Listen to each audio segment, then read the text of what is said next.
Hello everyone students, बच्चों आज का जो सेशन है उसमें हम डिस्कस करेंगे एग्रो फॉरेस्ट्री सिस्टम। ठीक है, इससे पहले हमने डिस्कस किया था एग्रो फॉरेस्ट्री कंपोनेंट। वही एग्रो फॉरेस्ट्री जो हम सिस्टम पढ़ेंगे उसके अंदर एग्रो फॉरेस्ट्री जो कंपोनेंट हमने पढ़े थे, एग्री सिल्वीकल्चर, सिल्वी पास्चरल, जो हॉर्टी सिल्वी, एग्री हॉर्टी, ये सारी चीज़ें, इनको थोड़ा सा हम डिटेल में पढ़ेंगे जैसे क्वेश्चंस भी एग्जाम में पूछे जाते हैं। अच्छा, कुछ बच्चे मुझसे ये पूछ रहे थे मैसेज में कि सर फॉरेस्ट्री से क्वेश्चन किस टाइप से पूछे जाते हैं। तो बच्चा इसका ये जो हमारा फॉरेस्ट्री वाला जो सब्जेक्ट है ये कंप्लीट हो जाए, इसके बाद हम फॉरेस्ट्री से रिलेटेड एक एमसीक्यूज़ जो है लेक्चर लेंगे। उस एमसीक्यूज़ लेक्चर में प्रीवियस ईयर के जितने भी क्वेश्चन हैं, चाहे एफओ के हो, नाबार्ड के हो, आरआरबी के हो, ये सारे क्वेश्चंस मैं लेके आऊँगा और कुछ और लेवल के क्वेश्चंस मेरी तरफ से भी उसमें ऐड करके लेंगे। लगभग 40-50-60 क्वेश्चंस का लेक्चर रहेगा, जैसे एक मैराथन टाइप का, जिसमें 50-60 क्वेश्चन हम कवर करेंगे। 50% से ज़्यादा प्रीवियस ईयर रहेंगे और बाकी जो है जो मुझे इंपॉर्टेंट लगेंगे और जो क्वेश्चन बन सकते हैं वो रहेंगे। तो आपके सारे डाउट जो है क्लियर हो जाएंगे कि क्वेश्चन किस तरह से पूछे गए हैं, किस तरह से पूछे जा सकते हैं, ये सारा उसमें रहेगा। क्लियर है? और ये सिर्फ फॉरेस्ट्री के नहीं, हर एक सब्जेक्ट के बाद हम एमसीक्यूज़ क्लास लेंगे ताकि आपको आइडियाज़ लगे और आपकी प्रैक्टिस भी समझ में आए कि हाँ मुझसे कितना बन रहा है। ठीक है, तो आज हम बात करेंगे एग्रो फॉरेस्ट्री सिस्टम के बारे में। तो एग्रो फॉरेस्ट्री सिस्टम की अगर मैं बात करूँ ना बच्चा, तो एक साइंटिस्ट हैं, है ना, जिनका नाम है कोम्बे।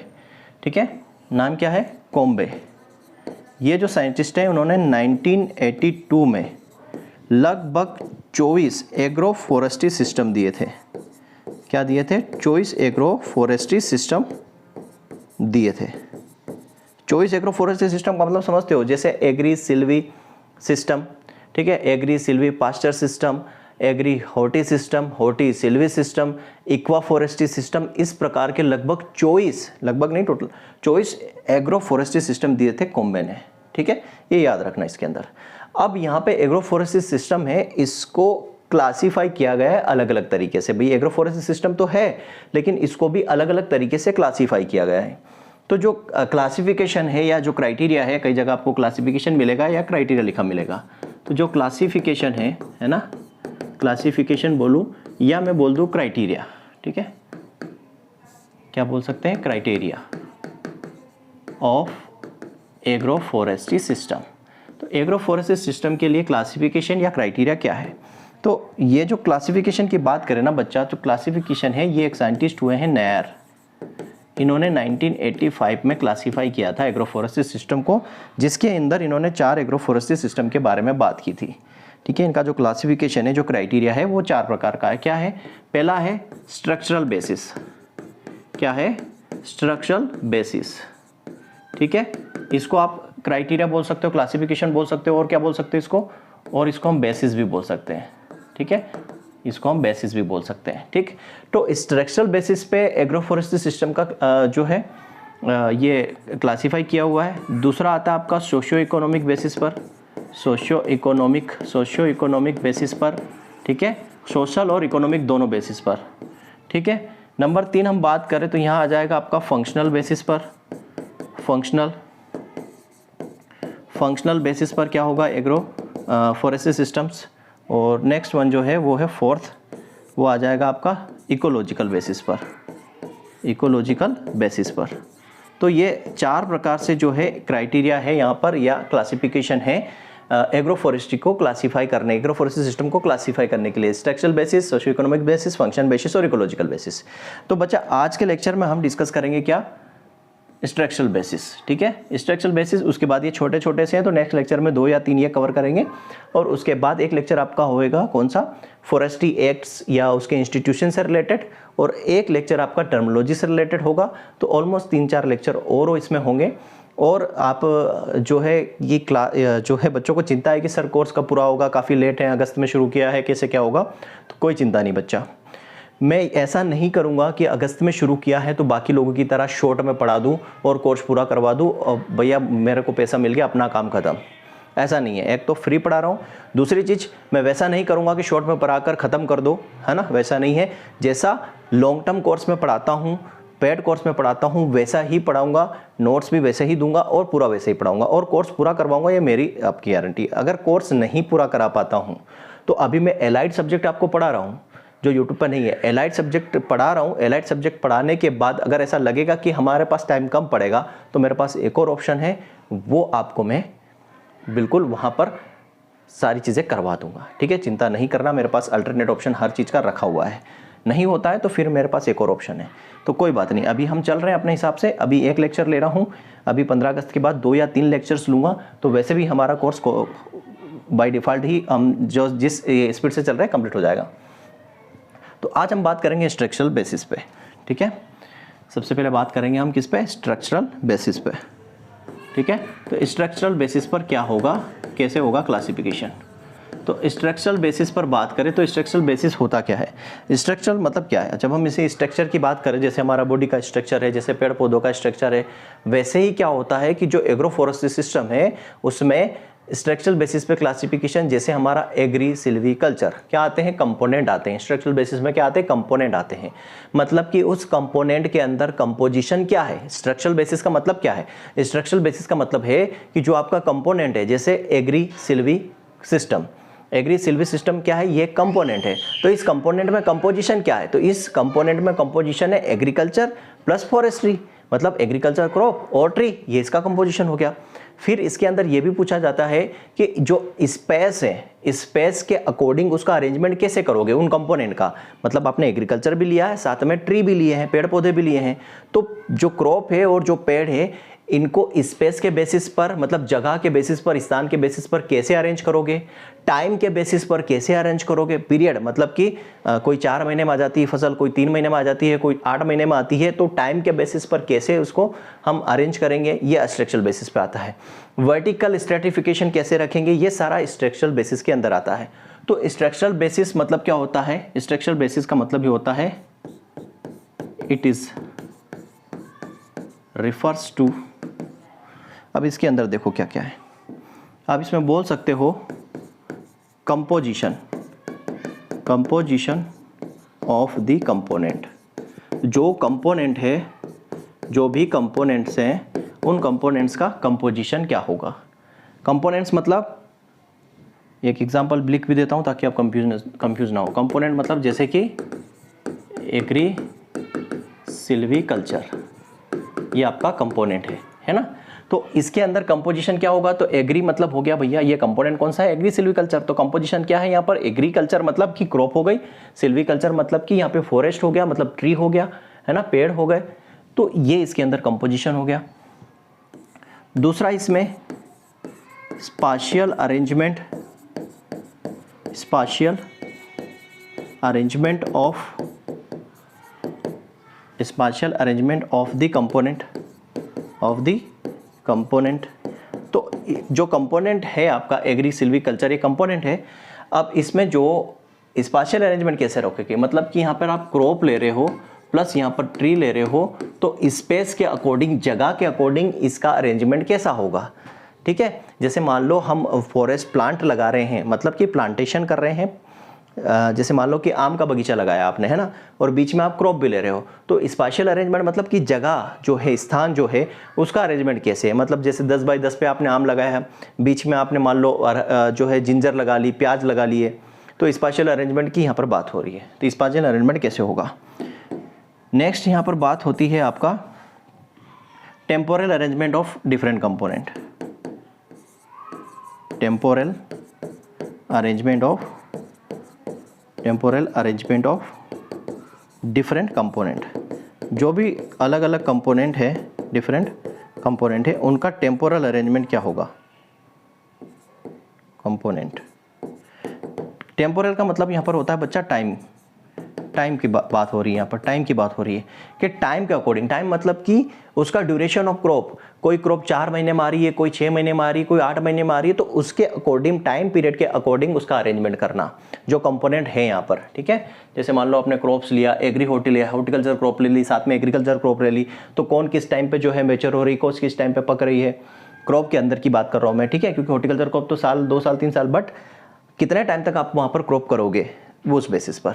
तो ये स्ट्रक्चरल बेसिस में ये सारी चीज़ों को ध्यान में रखा जाता है। तो स्ट्रक्चरल बेसिस मतलब ये हो गया कंपोजिशन क्या होगा, स्पेशल अरेंजमेंट क्या होगा, टेम्पोरल टाइम के अकॉर्डिंग क्या होगा, और ये स्पेस के अकॉर्डिंग है। स्पेशल मतलब स्पेस के अकॉर्डिंग, जगह के अकॉर्डिंग क्या अरेंजमेंट रखा जाएगा। अब ये जो स्पेशल जो स्ट्रक्चरल बेसिस है, स्ट्रक्चरल बेसिस पे जो कंपोनेंट है उनको देखो, ठीक है। मतलब कि जो स्ट्रक्चर बेसिस है, तो स्ट्रक्चर बेसिस पे जो एग्रो फॉरेस्ट्री सिस्टम है इसको दो ग्रुप में बांटा गया है, ठीक है। जो स्ट्रक्चरल बेसिस है, स्ट्रक्चरल बेसिस, जो स्ट्रक्चरल बेसिस है, स्ट्रक्चरल बेसिस पर जो एग्रो फॉरेस्ट्री सिस्टम है, जो agro forestry system grouped into two category, दो कैटेगरीज में इसको डिवाइड किया गया है स्ट्रक्चरल बेसिस पे एग्रो फॉरेस्ट्री सिस्टम को। दो कैटेगरी क्या है बच्चा, एक है nature of component, nature of component, nature of component, उस कंपोनेंट का नेचर क्या है। देन सेकंड आता है अरेंजमेंट ऑफ कंपोनेंट, ठीक है, अरेंजमेंट ऑफ कंपोनेंट, कंपोनेंट का अरेंजमेंट क्या है, ठीक है, किस प्रकार से उसको अरेंज किया गया है। स्ट्रक्चरल बेसिस पे एग्रो फॉरेस्ट्री सिस्टम को दो ग्रुप में यहाँ पर डिवाइड किया गया है। तो नेचर ऑफ कंपोनेंट को सबसे पहले देखते हैं, नेचर ऑफ कंपोनेंट की बात करते हैं, ठीक है, नेचर ऑफ कंपोनेंट की बात करते हैं। पहला क्या बात करते हैं, नेचर ऑफ कंपोनेंट। तो नेचर ऑफ कंपोनेंट्स की अगर बात करें तो नेचर ऑफ कंपोनेंट्स में आपको अलग अलग सिस्टम्स यहाँ पर देखने हैं। तो नेचर ऑफ कंपोनेंट्स में बात करेंगे तो जो हमने वहाँ पर कंपोनेंट्स पढ़े थे ना, सबसे पहले यहाँ पर आता है एग्री सिल्वी कल्चर सिस्टम, ठीक है, एग्री सिल्वी कल्चर सिस्टम आता है। पहला एग्री सिल्वी कल्चर सिस्टम क्या होता है मैं बता चुका हूँ पहले भी लेक्चर में। एग्री सिल्वी कल्चर सिस्टम मतलब यहाँ पर क्या हो गया, यहाँ पर बात हो रही है एग्रीकल्चर प्लस सिल्वी कल्चर, या मैं फॉरेस्ट बोल सकता हूँ। सिल्वी कल्चर मतलब फॉरेस्ट, मतलब यहाँ बात हो गई क्रॉप्स की, ठीक, और प्लस यहाँ बात हो गई ट्री की, ठीक। ये एग्री सिल्वी कल्चर सिस्टम है। डिटेल में समझेंगे, पहले यहाँ पर समझ लेते हैं। पहले नंबर 2 पे आ जाएगा आपका सिल्वी पास्चरल सिस्टम। जो सिल्वी पास्चरल सिस्टम है, कई बार इसको आपको ऐसा भी लिखा हुआ मिल जाएगा, सिल्वो पास्चरल सिस्टम, ठीक है। तो डरना घबराना नहीं है, टर्म से कुछ भी बोल दो, है ना। तो यहाँ पर क्या है, इसका मतलब क्या है बच्चा, ये हम पढ़ चुके हैं। ये भी यहाँ पर सिल्वी मतलब तो ये आपका हो गया फॉरेस्ट, मतलब कि यहाँ पर बात हो गई ट्री की। पास्चरल मतलब हो जाएगा आपका, मैं बोलूँ तो ग्रासेस, या फिर आप बोलो तो एनिमल, ठीक है। ये होता है आपका क्या, सिल्वी पास्चरल सिस्टम। सबको डिटेल में समझेंगे। नंबर 3 की बात करें, सी की, तो इसमें क्या आ जाएगा आपका एग्री सिल्वी पास्चरल सिस्टम, तीनों एक साथ, agri silvi pastoral system, agri silvi pastoral system. Agri silvi pastoral system समझ गए। यहाँ पे एग्री मतलब यहाँ तो आ जाएगी आपकी क्रॉप्स, प्लस यहाँ आ जाएगी फॉरेस्ट्री मतलब सिल्वी मतलब ट्री, प्लस यहाँ आ जाएगा आपका पास्चर। पास्चर मतलब वही ग्रासेस और एनिमल, ठीक है। पास्चर मतलब वही ग्रासेस या एनिमल्स। तो एग्री मतलब क्रॉप हो गया, सिल्वी मतलब ट्री हो गया, पास्चरल मतलब पास्चर हो गया। ग्रासेस आप बोल सकते हो या आप बोल सकते हो वहाँ पर क्या, एनिमल, ठीक है। डी नंबर पे जाए तो यहाँ पर आता है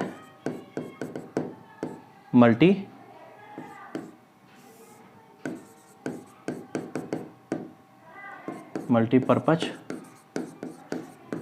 ट्री सिस्टम, ठीक है। मल्टीपर्पज ट्री सिस्टम इसके अंदर आ जाएगा। क्या आ जाएगा, मल्टीपर्पज ट्री प्रोडक्शन या ट्री सिस्टम। इसके अंदर 2 चीज़ आती है बच्चा मल्टीपर्पज ट्री सिस्टम में। इसमें आप और क्लासीफाई करोगे तो इसमें आ जाएगा आपका agri horticulture, agri horticulture system इसके अंदर आता है। और बी आ जाएगा horti silvi culture, horti silvi culture. ये दोनों सिस्टम जो है ये आता है आपका मल्टीपर्पज ट्री प्रोडक्शन या ट्री सिस्टम के अंदर आता है, ठीक। और लास्ट वन जाओगे तो ये हो गया आपका agri horticulture, horti silvi culture. और लास्ट वन जो है आपका, इन दोनों को कंबाइन कर दो, agri horti silvi culture system, ठीक है, agri horti silvi culture system. तो इसका क्या सिस्टम है बच्चा, ये हो गया आपका क्रॉप, प्लस यहाँ आ जाएगा आपका हॉर्टिकल्चर क्रॉप्स या फ्रूट ट्री वगैरह आप बोल सकते हो, है ना। यहाँ पे फ्रूट ट्री लिख सकते हो आप, है ना, फ्रूट ट्री, प्लस यहाँ आ जाएगा आपका ट्रीज, फॉरेस्ट। ये 5 प्रकार के सिस्टम हैं, इसमें से 3 जो मेजर सिस्टम हैं वो आपको आगे थोड़ा सा डिटेल में देखना है। क्लियर है? तो ये नेचर के अकॉर्डिंग अभी हम चल रहे हैं। इसमें सबसे पहले बात करेंगे हम क्या, पहला सिस्टम कौन सा, एग्री सिल्वीकल्चर सिस्टम। ठीक है, एग्री सिल्वीकल्चर सिस्टम की हम बात करेंगे। अब एग्री सिल्वीकल्चर सिस्टम हम समझ गए होता क्या है। अब इसके कई सारे इसके अंदर वेरियस फॉर्म है। ठीक है, तो जो agri silviculture system grouped into various form. ठीक है, क्या आ जाएगा, ग्रुप्ड इनटू वेरियस फॉर्म। इसके कई प्रकार है। ठीक है, कई प्रकार को यहाँ पर समूह में जो है एक साथ रखा गया है एग्री सिल्वी सिस्टम के अंदर। जैसे कि सबसे पहले मैं बात करूँ यहाँ पर ग्रुप में, सबसे पहले अगर मैं बात करूँ तो सबसे पहले यहाँ आता है improved fallow species of shifting cultivation. तो जो शिफ्टिंग कल्टीवेशन की यहाँ पर बात की गई, ठीक है, इसको हम क्या लिखते हैं, improved fallow species of shifting cultivation. ठीक है, improved fallow species of shifting cultivation. ठीक है, improved fallow species of shifting cultivation. अब यहाँ पर समझना है शिफ्टिंग कल्टीवेशन होता क्या है। हमें क्या समझना है यहाँ पर कि जो ये शिफ्टिंग कल्टीवेशन है होता क्या है, शिफ्टिंग कल्टीवेशन है क्या। तो बच्चा शिफ्टिंग कल्टीवेशन हम एग्रीकल्चर के अंदर ही, जो जनरल एग्रीकल्चर है या जो हमारा एग्रोनॉमी है उसके अंदर हम समझते हैं कि जो है शिफ्टिंग कल्टीवेशन होता क्या है। शिफ्टिंग कल्टीवेशन को आपको पता है, इसको क्या कहते हैं, जूम कल्टीवेशन भी कहते हैं, प्लस इसको लैंड रोटेशन भी कहते हैं। क्या कहते हैं, लैंड रोटेशन भी कहते हैं। और इसको क्या कहते हैं, इसको कहते हैं स्लैश एंड बर्न कल्टीवेशन भी इसको कहा जाता है। स्लैश एंड बर्न कल्टीवेशन, इसके इतने सारे नाम हैं जनरल, और स्टेट वाइज अलग अलग राज्यों में अलग अलग नामों से जानी जाती है, वो भी हम डिस्कस करेंगे। तो shifting cultivation, zoom, land rotation, slash and burn rotation, मतलब कि स्लैश एंड बर्न का मतलब है काटो जला दो, जंगल को काटा और उसको जलाया और वहाँ पर जगह बनाई और वहाँ पर खेती करना शुरू किया। तो शिफ्टिंग कल्टीवेशन जो है जस्ट अपोजिट ऑफ क्या होता है, क्रॉप रोटेशन। क्रॉप रोटेशन में क्या करते हैं हम, जमीन एक ही होती है, फिक्स भूमि होती है, निश्चित जगह होती है, निश्चित जगह पर हम क्रॉप को बदल कर वहाँ पर बोते हैं। यहाँ पर क्या होता है, क्रॉप फिक्स होती है, क्रॉप जो है वो फिक्स होती है, यहाँ पर जगह जो है बार बार बदलती है। लैंड जो है यहाँ पर रोटेट होती है, क्रॉप फिक्स्ड होती है। तो यहाँ पर होता क्या है, सबसे पहले कि यहाँ पर फॉरेस्ट को क्लीन किया जाता है। ठीक है, यहाँ पर फॉरेस्ट को क्लीन करते हैं, मतलब फॉरेस्ट को स्लैश एंड बर्न करते हैं, पहले काटते हैं फिर जलाते हैं। फिर वहाँ पर क्या करते हैं, एक ही क्रॉप को ईयर आफ्टर ईयर ग्रो करते हैं। ठीक है, साल दर साल लगभग 3 से 5 साल तक उसको ग्रो करते हैं, उसके बाद भी ग्रो कर सकते हैं। लेकिन क्या होता है, एक ही क्रॉप को बार बार उसी भूमि में उगाने से वहाँ की जो सोइल है, वहाँ की जो मृदा है, उसकी उर्वरता है, उसकी जो फर्टिलिटी है वो खत्म हो जाती है, नष्ट हो जाती है। अब वहाँ तो प्रोडक्शन होगा नहीं, तो फिर लोग क्या करते हैं, जो जंगल में रहने वाली जनजातियाँ हैं या जो लोग हैं वो क्या करते हैं, अगली जगह पर जाएंगे, वहाँ पर फिर पेड़ को काटेंगे, जलाएंगे, वहाँ पर जगह बनाएंगे और फिर वही क्रॉप ईयर आफ्टर ईयर 3-4 साल तक लेंगे। इस तरीके से जंगल को काट कर खेती करना और जगह को बदल कर एक ही क्रॉप को बार बार उगाना, ये शिफ्टिंग कल्टीवेशन, ये अच्छे से हम जानते हैं। इससे नुकसान क्या है, सोइल की फर्टिलिटी जो है लॉस हो जाती है, सोइल की फर्टिलिटी वहाँ पर ख़त्म हो जाती है, तो वो जगह चेंज करके दूसरी जगह चले जाते हैं। यही सारी चीज़ें हैं। तो शिफ्टिंग कल्टीवेशन हमने समझ लिया है ना। अब इसके अंदर जैसे मान लो ये शिफ्टिंग कल्टीवेशन जनरली आपको मिलेगी ईस्टर्न पार्ट ऑफ एमपी, ये आपको मिलेगी झारखंड में। ठीक है, और शिफ्टिंग कल्टीवेशन की अगर मैं बात करूँ तो शिफ्टिंग कल्टीवेशन को और क्या कहा जाता है, शिफ्टिंग कल्टीवेशन को अगर मैं बात करूँ एमपी के अंदर इसको क्या कहा जाता है, तो बच्चा एमपी के अंदर इसको कहा जाता है बेवार, मसान और पेंडा। क्या कहा जाता है, बेवार कहा जाता है, मसान कहा जाता है और पेंडा कहा जाता है। ठीक है, बेवार, मसान और पेंडा इसको कहा जाता है अलग अलग जनजातियों के द्वारा। ठीक है, और पोडो इसको कहा जाता है उड़ीसा में, उड़ीसा और आंध्र प्रदेश में इसको पोडो कहा जाता है। क्लियर। पोडो जो है उड़ीसा आंध्र प्रदेश में इसको क्या कहा जाता है, पोडो इसको कहा जाता है। क्लियर। और इसको जो है झारखंड के अंदर कुरुआ कहा जाता है। झारखंड के अंदर क्या कहा जाता है, कुरुआ या खुल्लू, ये दोनों टर्म्स कहाँ हैं, झारखंड में। ये झारखंड में इसको इस नाम से जाना जाता है। ठीक है। पोडो और ढहिया, पोडो और ढहिया इसको उड़ीसा और आंध्र प्रदेश में कहा जाता है। अलग अलग नाम है ना। कई बार एग्जाम में पूछ लेते हैं कि व्यवहार जो है टर्म किससे रिलेटेड है, तो शिफ्टिंग कल्टीवेशन से रिलेटेड है। तो शिफ्टिंग कल्टीवेटर के बारे में हम समझ चुके हैं। इससे नुकसान क्या है, सोइल की फर्टिलिटी खत्म हो जाती है, जंगल एरिया भी कम होता जाता है ना, जो फॉरेस्ट एरिया वो भी कम होता है। ठीक है। तो ये पहली चीज़ इसके अंदर, किसके अंदर, एग्री सिल्वीपास्चर के अंदर। तो उसको इम्प्रूव करने के लिए एग्री सिल्वीकल्चर सिस्टम ये लाया गया है। अब आपको समझ में आ रहा है कि सर एग्री सिल्वीकल्चर सिस्टम के अंदर हम शिफ्टिंग कल्टीवेशन क्यों पढ़ रहे हैं, बात फॉरेस्ट से रिलेटेड है। अब ऐसे शिफ्टिंग कल्टीवेशन को इम्प्रूव तो करना पड़ेगा। लोग ने उसको जंगल को काटा, वहाँ पर खेती करने लगे, फिर साल 2 साल 3 साल की वहाँ पर ज़मीन बंजर हो गई, तो फिर दूसरी जगह पे चले जाएंगे। तो बस जो पेड़ पौधे कट गए हैं तो उसका कोई तो सॉल्यूशन निकालना पड़ेगा। तो वहाँ पर एग्री सिल्वीकल्चर जो सिस्टम है वो यूज़ करते हैं, क्योंकि भाई आप जंगलों को ना काटो, जो पेड़ है पेड़ के बीच में आप फसल लगा लो और वहाँ पर खेती करो, तो जंगल भी नहीं नुकसान नहीं होगा, आपको जो है जीवन निर्वाह के लिए जो चीज़ें चाहिए वो मिल जाएगी। ठीक है। ये चीज़ें हैं। ठीक, क्यों कर रहे हैं उसका पर्पज मैं बता रहा हूँ। दूसरा सिस्टम है बच्चा, इसमें दूसरा जो आता है वो है टोंगिया सिस्टम। क्या है, टोंगिया कल्टीवेशन। टोंगिया सिस्टम या टोंगिया सिस्टम कर लो, कल्टीवेशन एक ही बात है। ठीक है। क्या हो जाएगा, टोंगिया सिस्टम। ठीक है, टोंगिया सिस्टम। चलिए, टोंगिया सिस्टम जो है ना बच्चा, ये बर्मीज वर्ड है। टोंगिया सिस्टम जो है ना बच्ची, ये क्या है, ये जो टोंगिया वर्ड है ये कौन सा है, बर्मीज वर्ड है। कौन सा वर्ड है, बर्मीज वर्ड है, ESE, ये बर्मीज वर्ड है। ठीक है। कौन सा वर्ड है ये, बर्मीज वर्ड। अब बर्मीज वर्ड है तो कहाँ से आया, बर्मा से। ठीक है, बर्मा से आया। कब आया ये, 1850। ठीक है, 1850 में टोंगिया जो वर्ड है ये बर्मीज वर्ड है, 1850 में बर्मा से ये डेवलप हुआ है। टोंगिया जो है ना बच्चा, ये बर्मीज वर्ड है, तो 2 वर्ड इसमें अलग अलग आप निकाल सकते हो। एक होता है टोंग प्लस या। अब इसका मतलब समझो। टोंग का मतलब क्या हो जाएगा, टोंग का मतलब तो हो जाएगा बच्चा हिल, पहाड़ी क्षेत्र, और या का मतलब हो जाएगा कल्टीवेशन। मतलब कि पहाड़ी क्षेत्र में जहाँ पर पेड़ पौधे हैं, जंगल है, वहाँ बीच में जो खाली पड़ी जगह है, जो साइड वाली जगह है, साइड बाय साइड जो पेड़ पौधे लगे हैं उनके साइड बाय साइड जो है आप वहाँ पर फसल लगाओ, क्रॉप लगाओ और अपन जो है वहाँ पर कल्टीवेशन करो। ये टोंगिया सिस्टम है। टोंगिया सिस्टम जो है ना वो शिफ्टिंग कल्टीवेशन का मॉडिफाइड वर्जन है। हम क्या बोल सकते हैं, ये modified system of shifting cultivation. ये शिफ्टिंग कल्टीवेशन का ही मॉडिफाइड सिस्टम है। क्यों मॉडिफाइड सिस्टम है, शिफ्टिंग कल्टीवेशन में क्या करते हैं, शिफ्टिंग कल्टीवेशन में जंगल को काटते हैं, जलाते हैं और जगह साफ करके वहाँ पर खेती करते हैं। इसको थोड़ा सा मॉडिफाई कर दिया। मतलब क्या है कि भैया अब जो है वहाँ पर पेड़ पौधे मत काटो, जो भी वहाँ की जनजाति है या जो भी वहाँ पर जो गांव आसपास के जो गांव हैं, विलेज है, उनके पास जगह नहीं है, तो आप वहाँ पर जंगलों को मत काटो। आप क्या करो, जंगलों के बीच में जो खाली पड़ी जगह है वहाँ पर आप क्या करो, खेती करो।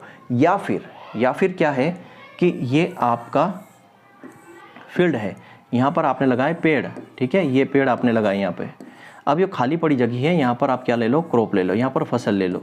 खाली पड़ी जगह है, यहाँ पर आप फसल ले लो। तो इसको भी हम क्या बोल सकते हैं, टोंगिया सिस्टम बोल सकते हैं। जनरली टोंगिया यही है कि जो फॉरेस्ट एरिया है जहाँ पर प्लांटेशन अच्छा खासा है, पेड़ पौधे हैं, उन इनिशियल स्टेज में जब पेड़ पौधे बहुत बड़े नहीं हुए हैं, जो छोटी ग्रोथ है वहाँ पर, है ना, इनिशियल स्टेज है या छोटी ग्रोथ है, तब आप जो है उसके साइड बाय साइड जो है कल्टीवेशन करो क्रॉप का, उसको हम टोंगिया सिस्टम बोल देते हैं। ठीक है। अब यहाँ पर बात आती है कि ये इंडिया के अंदर कब इंट्रोड्यूस हुआ और किसने इंट्रोड्यूस किया। तो जो टोंगिया सिस्टम है ये इंडिया के अंदर इंट्रोड्यूस हुआ। ठीक, ये introduce in India, introduced in India. India के अंदर इंट्रोड्यूस की बात करें बच्चा, तो ये इंट्रोड्यूस हुआ इंडिया के अंदर 1890। ठीक है, 1890 में इंट्रोड्यूस हुआ ये बाय ब्रांडिस। अब ब्रांडिस कौन है, ब्रांडिस मैं बता चुका हूँ, ये फादर ऑफ इंडियन फॉरेस्ट या फादर ऑफ आप बोल सकते हो ट्रॉपिकल फॉरेस्ट। ये कौन है, ये है फादर ऑफ इंडियन फॉरेस्ट, या आप बोल सकते हो father of tropical forest. Tropical forest किसको? डाइंट्रिस ब्रांडिस, इनको बोला जाता है फादर ऑफ इंडियन फॉरेस्ट या फादर ऑफ ट्रॉपिकल फॉरेस्ट बोला जाता है। इन्होंने इंडिया के अंदर ये टोंगा सिस्टम 1890 में इंट्रोड्यूस किया। और ये स्टार्ट कब हुआ? Started in India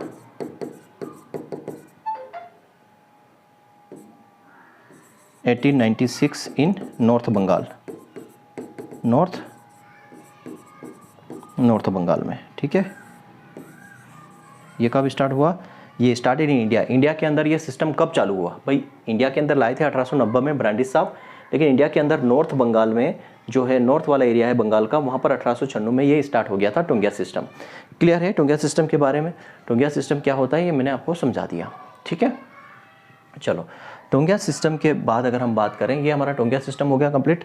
taungya system की अगर हमें बात करें तो यहाँ पर आएगा टाइप ऑफ टोंगियास, है ना, अलग अलग प्रकार के टोंगिया सिस्टम है यहाँ पर।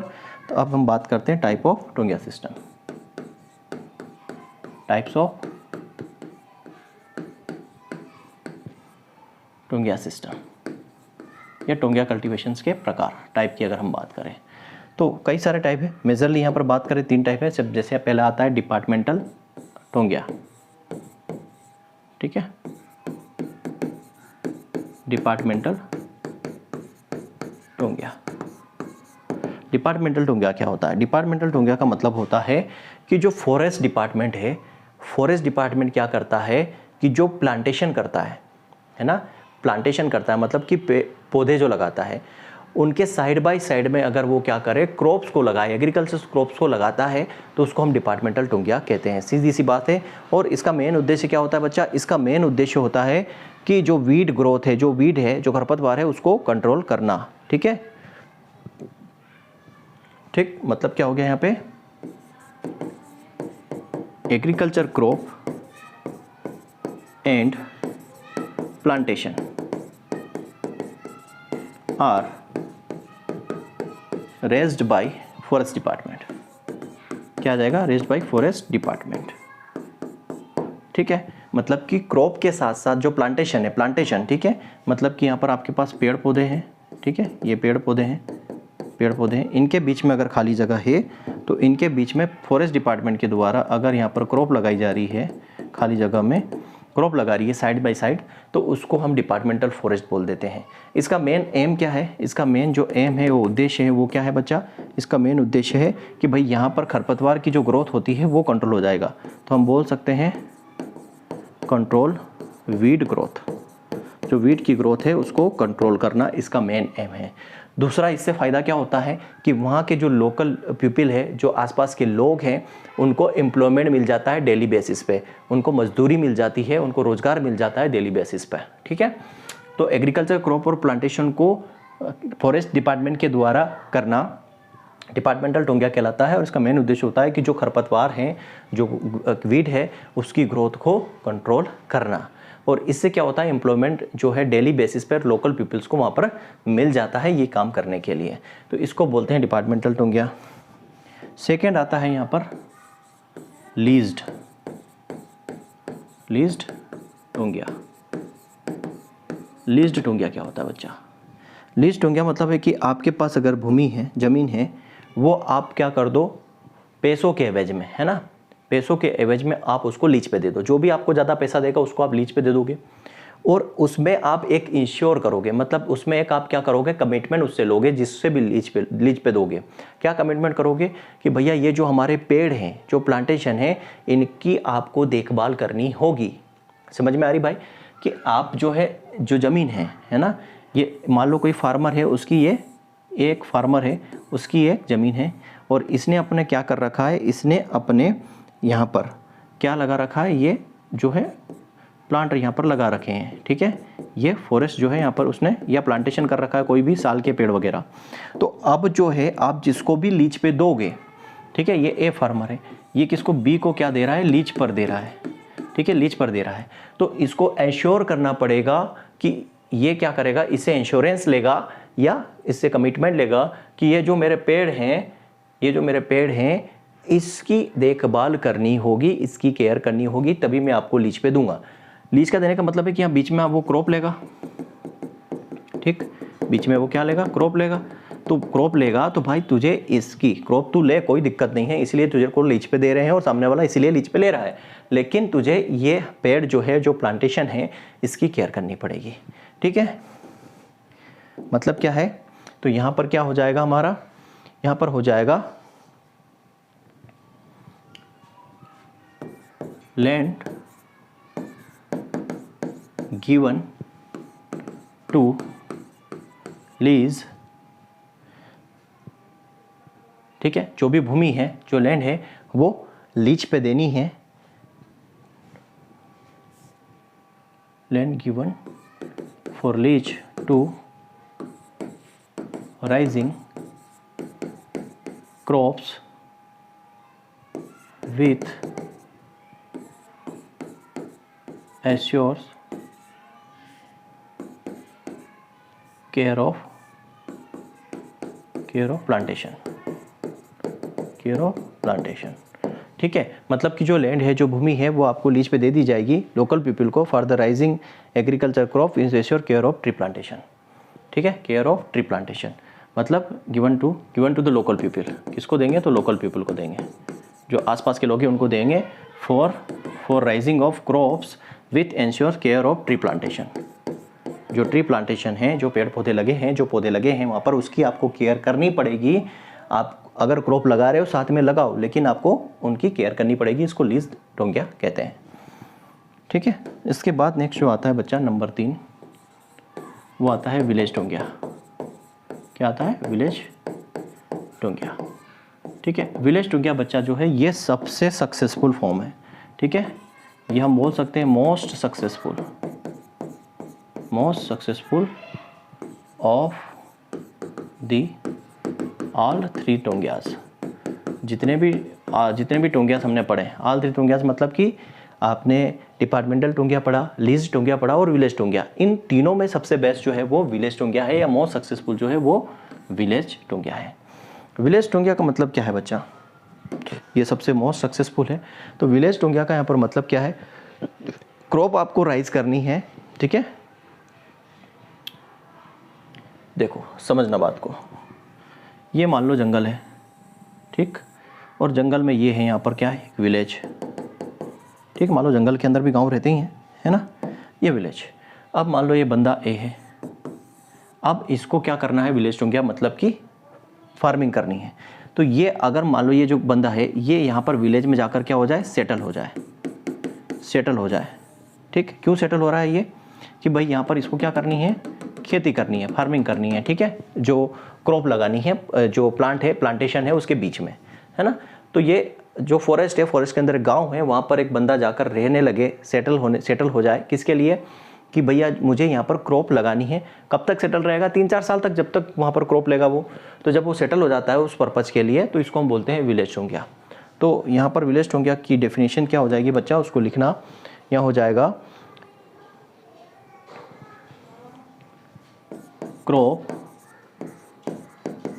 raised by the people who have settled down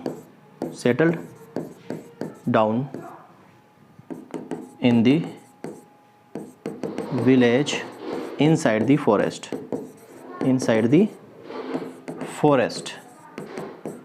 for that purpose या इनसाइड दी फॉरेस्ट, इतना ही समझ लो। क्यों, पर्पज क्या है, कि उसको फार्मिंग करनी है, ठीक है। तो क्रॉप राइज करेगा पीपल जो विलेज के अंदर सेटल डाउन हो जाता है, और वो इनसाइड दी फॉरेस्ट, ठीक है, इनसाइड दी फॉरेस्ट। अब यहाँ पर जो है ईच फैमिली की अगर मैं बात करूँ, ईच फैमिली की, तो ईच फैमिली के लिए कितनी जगह चाहिए, 0.82 लेकर 1.7 हेक्टेयर लैंड जो है वो रिक्वायर्ड होती है, ठीक है, विलेज टोंगिया के लिए, ठीक है। 0.82 1.7 हेक्टेयर लैंड जो है वो रिक्वायर्ड होती है कल्टीवेशन ऑफ क्रॉप, कब तक, फॉर 3 to 4 ईयर्स, इतना जो है एरिया उसको यहाँ पर ईच फैमिली के लिए इतना रिक्वायर्ड होता है, ठीक है। तो ये विलेज टोंगिया है और ये मोस्ट सक्सेसफुल इसको माना जाता है। तो ये मेन तो 3 टोंगियास हो गए। 3 टोंगियास के बाद जो है मल्टी स्पीसीज ट्री गार्डन आता है। Number 4 multi species tree garden, D पे आ जाएगा आपका मल्टी स्पीसीज ट्री गार्डन। अब मल्टी स्पीसीज ट्री गार्डन का क्या मतलब है बच्चा, कि भैया आप यहाँ पर क्या करो, various kind of species grow करो, कई प्रकार की स्पीसीज यहाँ पे ग्रो करो। उसके पीछे रीज़न क्या है, आपको मल्टीपल आउटपुट्स मिलेंगे। ठीक है, मल्टीपल आउटपुट्स क्या मतलब कि आपको फूड भी मिलेगा, फॉडर भी मिलेगा, फ्यूल भी मिलेगा, फ्रूट भी मिलेगा और कई सारे प्रोडक्ट मिलेंगे। इसका बस रीज़न यही है। तो यहाँ पर हम बोल सकते हैं मल्टी स्पीसीज ट्री गार्डन मतलब क्या हो जाएगा, mixture of various kind of species. यहाँ पे आपको क्या करना है, मिक्सचर करना है, mixture of various kind of species, various kind of species for the multiple outputs. ठीक है, स्पीसीज टू प्रोवाइड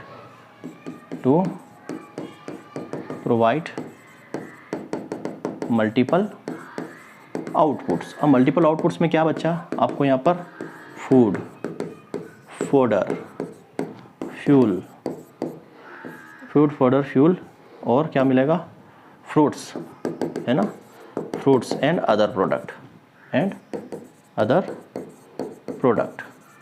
ये आगा आपका मल्टीपल ट्री गार्डन के अंदर। ठीक है, मल्टीपल मतलब कई सारे स्पीसीज आप मिक्स करके लगा दो ताकि आपको फोडर भी मिल जाए, फूड भी मिल जाए, फ्यूल भी मिल जाए और अदर प्रोडक्ट में क्या आ जाएगा, आपको वुड, लकड़ी, है ना, अदर वुड प्रोडक्ट आपको यहाँ पर मिल जाएंगे। और इसके बाद जो आता है ना बच्चा, नंबर 5 ई पे आ जाता है आपका एले क्रॉपिंग। क्या आ जाता है आपका, एले क्रॉपिंग। ठीक है, एले क्रॉपिंग आपका आ जाता है।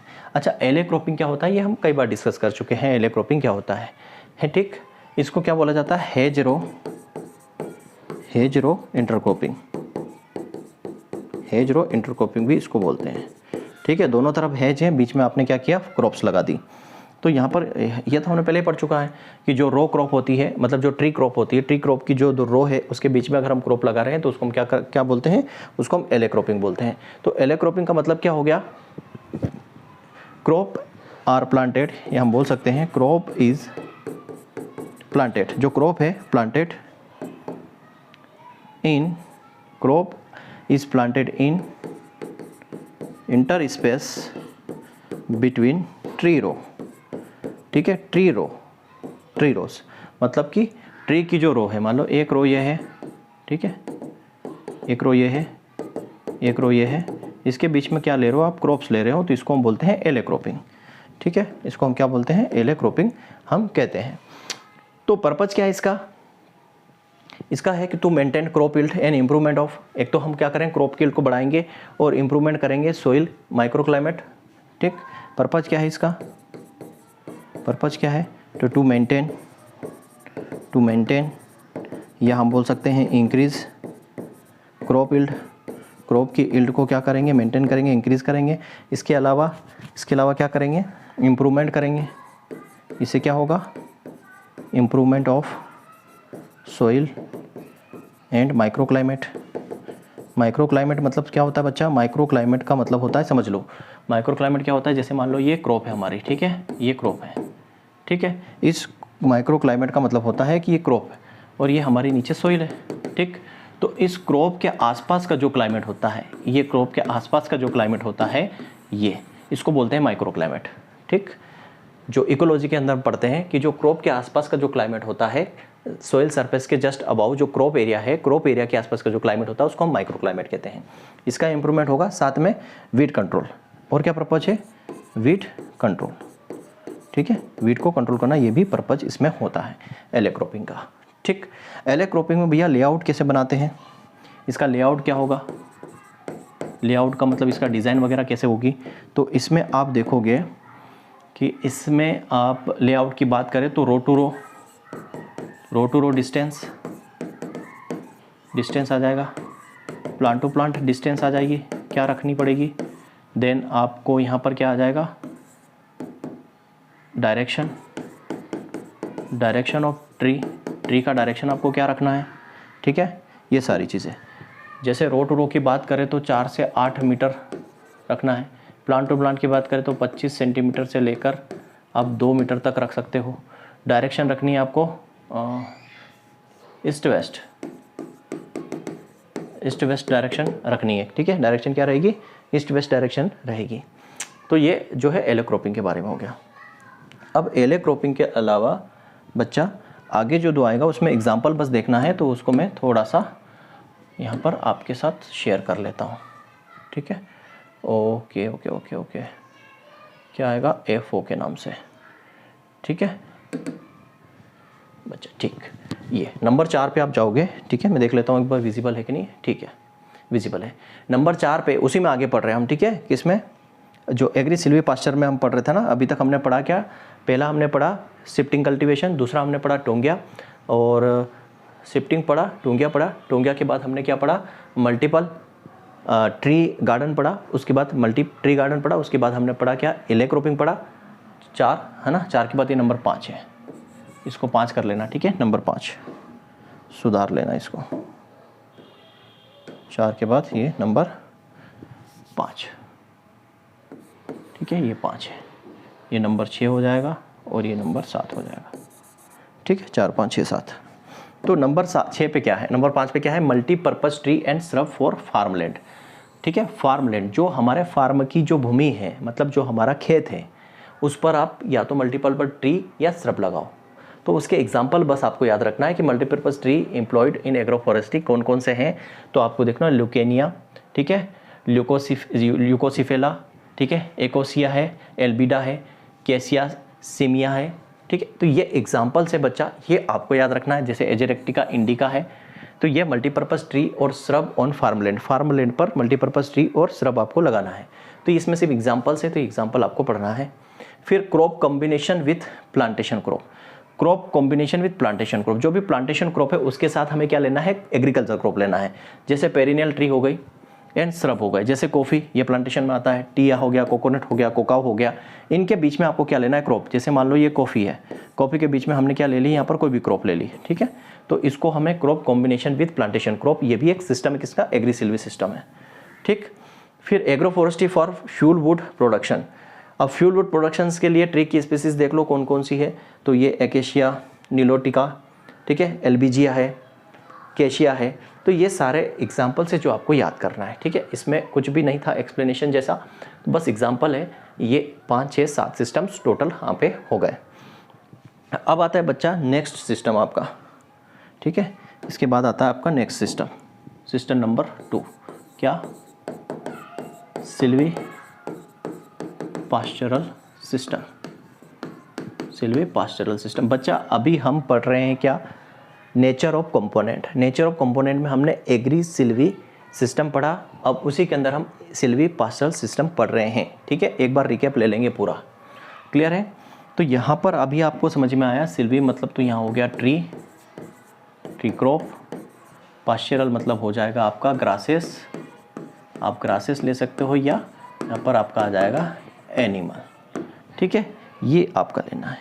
अब ये जो है ग्रुप्ड इनटू 2 कैटेगरी, ठीक, इसको ग्रुप रखा गया है, ग्रुप्ड इनटू 2 कैटेगरी, 2 कैटेगरी में रखा गया है, 2 कैटेगरीज यानी 3 कैटेगरी से, ग्रुप्ड इनटू 3 कैटेगरी। 1 बाय 1 समझते हैं। पहला इसमें है प्रोटीन बैंक। क्या है, प्रोटीन बैंक। प्रोटीन बैंक्स का क्या मतलब है बच्चा, कि आपको यहाँ पर प्रोटीन रिच ट्री लगाना है, ऐसे पेड़ लगाना है, ऐसे ट्री लगाना है जिसमें प्रोटीन की मात्रा ज़्यादा से ज़्यादा पाई जाती है, ठीक है। Protein rich tree are planted on farmland, ठीक है। तो आपको यहाँ पर क्या करना है, जो प्रोटीन रिच ट्री है वो प्लांट करना है, ठीक है, प्लांटेड ऑन फार्मलैंड। फार्म जो लैंड है, आपकी खेत की जो जगह है, वहाँ पे आपको प्रोटीन से भरपूर पेड़ लगाना है। क्यों, ठीक है, फार्मलैंड टू इंक्रीज, जिससे क्या होगा, increase fodder quality and quantity. Fodder की क्वालिटी एंड क्वांटिटी दोनों जो है इम्प्रूव होगी, ठीक है। फोडर की क्वालिटी एंड क्वांटिटी दोनों क्या होगी, वो यहाँ पर बढ़ेगी। तो प्रोटीन बैंक इसके अंदर आ जाएगा, छोटा सा टॉपिक है ये, ठीक है। प्रोटीन बैंक के बाद आपका आ जाएगा यहाँ पर लाइव फेंसेस, ठीक, live fences of fodder tree and has. Next इसमें क्या है, live fences of fodder tree and hedges. अच्छा, लाइव फेंसेस का मतलब क्या है? यहाँ पे बस आप एग्जांपल देखना है, मैं डायग्राम में आपको दिखा देता हूँ इसका लाइव फेंसेस का। ठीक है, लाइव फेंसेस आपको यहाँ पर लेनी है।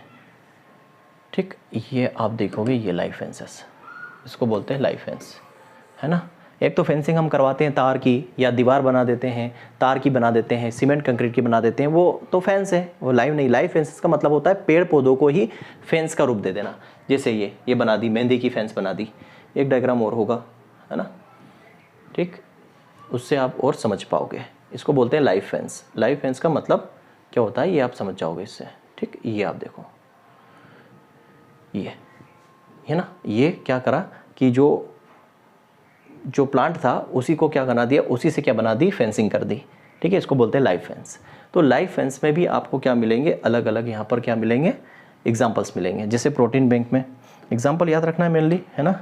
जैसे प्रोटीन बैंक्स कौन कौन से ऐसे प्लांट है जिनमें प्रोटीन भरपूर होता है। जैसे यहाँ पर मोरस एल्बा आपको दिख जाएगा, है ना, ये सारा है। यूट्रोलोबियम आ जाएगा, जिजीपस आ जाएगा, जिजीपस जुजुपा बेर वाला हो गया, कोडिया डिक्टोटोमा आ जाएगा। तो ये कुछ एग्जाम्पल है जिसमें प्रोटीन रिच ट्री पाया जाता है। Live fence of fodder trees and hedge की बात करें तो कौन कौन से, देखिए सस्बेनिया हो गया, ग्रेंडिफ्लोरिया, ग्लिरिसीडिया हो गया, ठीक है, इरिथ्रीना हो गया, यूफोर्बिया हो गया। ये ऐसे प्लांट है जिनकी आप लाइव फेंसिंग कर सकते हो। ठीक है, अपने फार्म के चारों ओर जो है लाइव फेंसिंग कर सकते हो। लोग मेहंदी लगाते हैं ना, मेहंदी के प्लांट्स लगा देते हैं, वो फेंसिंग का काम करते हैं, उसको लाइव फेंसिंग बोलते हैं। फिर नेक्स्ट है आपका tree and shrub on pasture land. जो पास्चर लैंड है ना, जहाँ पर चारा है, ठीक है, कुछ भी नहीं है, सिर्फ क्या है, चारा है। चारा पर आप क्या करो, वहाँ पर भी क्या लगा सकते हो, ये पेड़ लगा सकते हो। ठीक है, ट्री लगा सकते हो। तो उसमें एग्जाम्पल ये रहे सारे, कौन कौन से एग्जाम्पल है जो आप लगा सकते हो। ठीक है, इस पर्पज़ के लिए पास्चर लैंड में लगा सकते हो। ये चीज़ आपको समझ में आ गई। तो इसके अंदर इतना ही था। ठीक, अब आते हैं एग्री सिल्वी पास्चर सिस्टम। तीसरा जो सिस्टम है वो लास्ट सिस्टम है। ये तीसरा सिस्टम है क्या, एग्री सिल्वी और पास्चरल सिस्टम, ये तीनों आ जाएगा। तो एग्री सिल्वी पास्चरल सिस्टम मतलब क्या बच्चा, एग्री तो हो गया आपका क्रॉप्स, ये हो गया, सिल्वी मतलब हो गया आपका ट्रीज, और पास्चरल मतलब मैंने बताया था क्या, ग्रासेस या फिर आप लिखो एनिमल। ठीक है, ये आपका क्या होगा, एग्री सिल्वी पास्चरल सिस्टम। अब एग्री सिल्वी पास्चरल जो सिस्टम है बच्चा, इसको दो कैटेगरी में बांटा गया है, ग्रुप्ड इनटू टू कैटेगरी। ठीक, ये क्या है, इसको आप लिख सकते हो grouped into two category. Grouped into दो कैटेगरीज हैं इसकी। दो कैटेगरीज कौन कौन सी है उसको हम समझेंगे। ठीक है, दो कैटेगरीज कौन कौन सी है, एक इसमें आ जाएगा आपका होम गार्डन और वुडी हैचरो। ठीक है, पहला इसमें क्या है, पहला है आपका home garden. Home garden, home garden को आप मल्टी टायर सिस्टम बोल सकते हो, या इसको आप बोल सकते हो मल्टी लेयर्ड सिस्टम।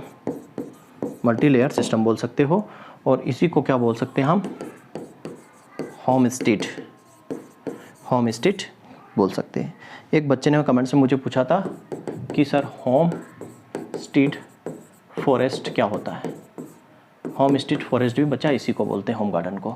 मतलब होम स्टेट फॉरेस्ट का मतलब ये है कि आपके घर के पीछे या बाहर जो बाड़ा है, जो जगह है, वहाँ पर आप वेजिटेबल भी लगाओ, फोडर भी लगाओ, फ्रूट भी लगाओ, जो कुछ भी लगाना सब लगा दो, वो क्या कहलाएगा, होम स्टेट फॉरेस्ट कहलाएगा। और जब मैं टर्मिनोलॉजी कराऊंगा उसमें और अच्छे से एक्सप्लेन विथ डायग्राम आपको दिखाऊंगा। ठीक है, तो home garden, multi tier system इसको बोल सकते हैं, मल्टी लेयर सिस्टम इसको हम बोल सकते हैं।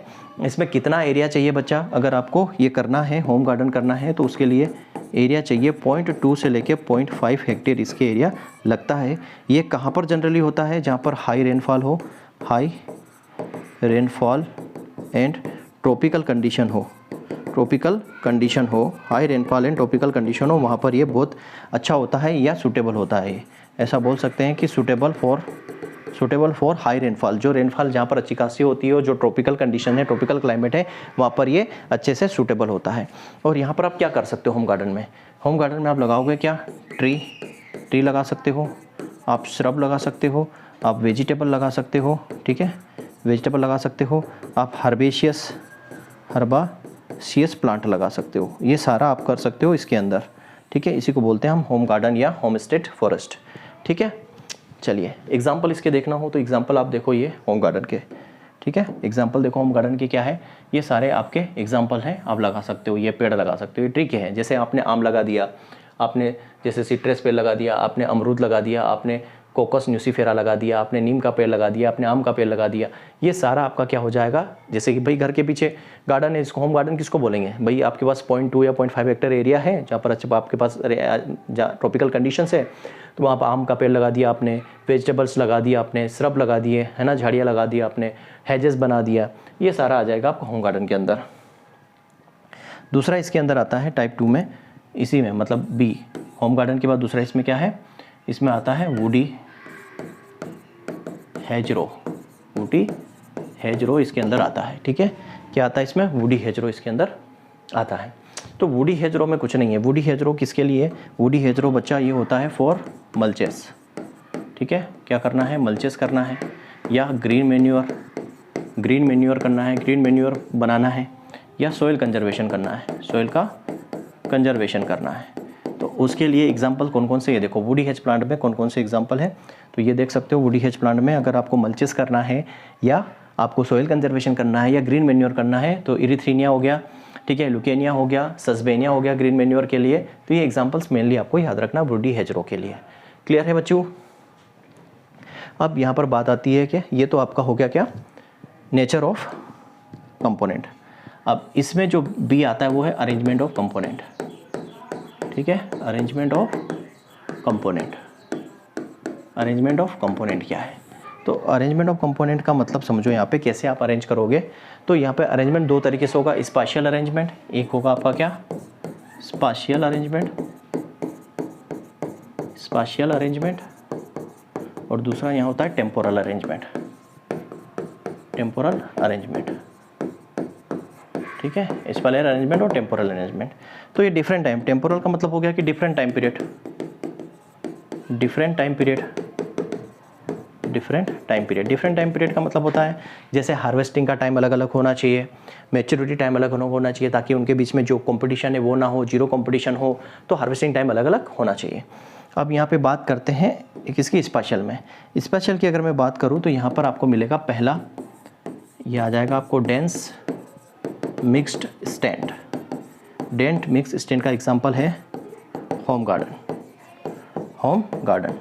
क्यों, क्योंकि डेंस कंडीशन कहाँ होगी, होम गार्डन में ही होगी, क्योंकि वो मल्टी लेयर होता है।